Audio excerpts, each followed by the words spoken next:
Telemann no es un desconocido. A ver, dice Sebastián Galeano que Bach en su época no era tan reconocido como Telemann, mientras hoy en día Telemann es prácticamente un desconocido para las masas en comparación con Bach.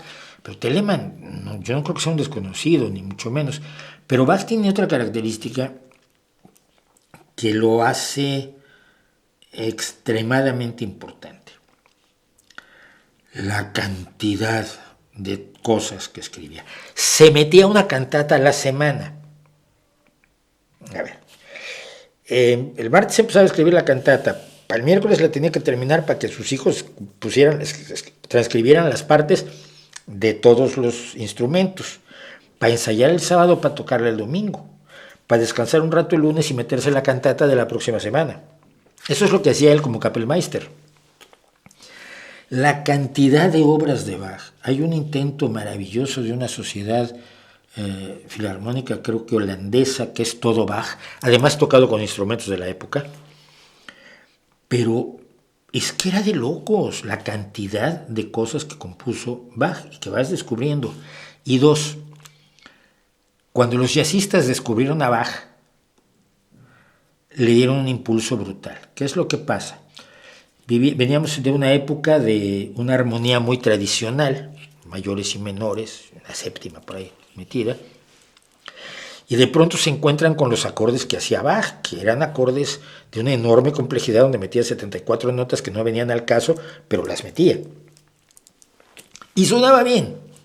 Y este es el tipo de cosas que a los jazzistas les encanta, la formalidad, más la formalidad que la emocionalidad. Y desgraciadamente así lo veo yo por lo menos en muchos casos. Es música para músicos, que emociona a músicos, pero que a mí Miles Davis me deja helado. Lo siento, me van a matar. Oscar Peterson se divertía más, me gusta oír a Oscar Peterson.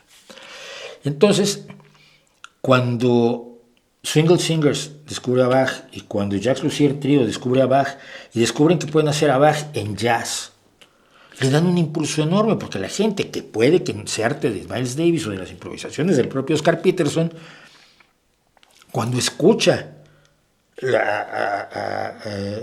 a Bach en jazz, escucha ese jazz y dice, pero eso es buenísimo. Ah, sí, pero es que esto ya lo escribió Bach hace un montón de años, de 200 o 300 años. No me acuerdo. No, 200. Y esto generó mucho interés de la gente por la música original de Johann Sebastian Bach. Sin embargo, mi amor por Bach es previo a todo eso, porque yo ni siquiera había oído jazz cuando era pequeñito, y en mi casa había un disco que amo hasta el día de hoy, que es el doble concierto para dos violines de Bach, interpretado por Igor, ¿cómo se llama el padre? David e Igor Oistrakh, padre e hijo, grandes violinistas.